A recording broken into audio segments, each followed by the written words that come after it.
Paano ba magbayad ng ating mga SPay later gamit ang InstaPay sa pamamagitan ng Maya? Kinakabahan ka na ba dahil malapit na ma-due date ang iyong SPay later? Dahil sa panibagong update ni Shopee sa paraan ng ating pagbabayad. Panoorin lamang po ang ating tutorial hanggang dulo at ituturo ko po sa inyo. Una, buksan lamang po natin ang ating mga Shopee account at dito po sa bandang gilid sa ating profile, pindutin lamang po ang ating profile para makita po natin ang ating mga account sa SPay later. At nakikita na po natin ang SPay later, pindutin lamang po natin ito.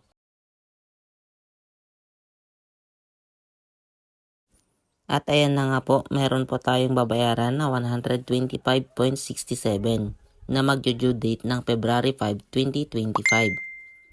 Pindutin lamang po natin ang Pay Early at babayaran na po natin ng mas maaga para po makita ninyo ang paraan kung paano magbayad through PayMaya via InstaPay. So ayan na yung babayaran natin ng January, pindutin lamang po natin ang Pay Now. At mamili po dito sa payment method, pindutin lamang po iyan. Dito po marami po tayong paraan ng pagbabayad. Merong payment center, pwede ka magbayad sa 7-Eleven, SM, Cebuana, pwede rin po sa Palawan, pwede rin po ang over the counter at online banking. Since InstaPay po ang ating gagamitin sa pagbabayad, pindutin lamang po natin ang InstaPay sa taas at pindutin po ang confirm. I-click po ang Pay in Full. At ayan na nga po, nakikita po natin na may QR code. Pindutin po natin ang Save QR Code para po masave yan sa ating mga gallery. Nandito po ang mga instruction kung paano magbayad. So basahin na lang po natin yan isa-isa at intindihin mabuti. Pagkatapos, pindutin na po ang OK. Kailangan po natin itong bayaran dahil may time limit po yan, yung repayment time. Ngayon punta po tayo sa ating gallery at dito po makikita po natin ang QR code na sinave natin kanina galing sa Shopee. At ngayon naman po, buksan po natin ang ating mga PayMaya app. Dito po sa homepage makikita po natin na may scanner dito po sa pinakagitnang baba. Pindutin lamang po natin niyan. At dito po makikita po natin ang upload QR. Pindutin po natin yung upload QR at i-upload po ang QR code na sinave po natin kanina. At ayan na po, automatic na po na may result. So pindutin lamang po ang continue. Automatic na po na mag-a-appear yung babayaran po natin yung amount.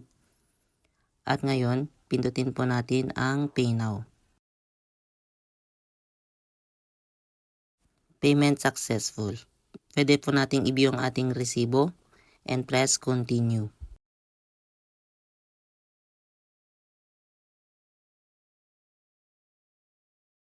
At ayan po, nakikita na po natin ang ating resibo. Pwede po natin itong kuhanan ng screenshot for future references. At itago lamang po natin ito.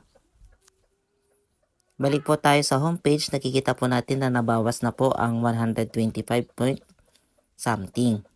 Ngayon balik po tayo sa ating mga Shopee application. Pindutin lamang po ang profile at pindutin po ang SPay later para ma-double check natin kung bayad na nga po talaga tayo sa ating mga SPay later. So ayan na po, nakikita po natin na yung next bill na po natin ang nag-appear dyan. So dito po sa January, nakikita po natin na mayroon na siyang paid remarks. So big sabihin ay bayad na po tayo niyan. Ganyan lamang po kadali ang magbayad ng ating mga SPay later with InstaPay through PayMaya. Dahil yan na po ang bagong update sa paraan ng pagbabayad ng ating mga Shopee SPay later. Maraming salamat po ulit sa panonood ng ating mga tutorial hanggang dulo. Huwag po nating kalilimutan na pindutin ang subscribe button at bell all para lagi po tayong updated sa lahat ng ating mga bagong upload at tutorial. Once again, maraming salamat.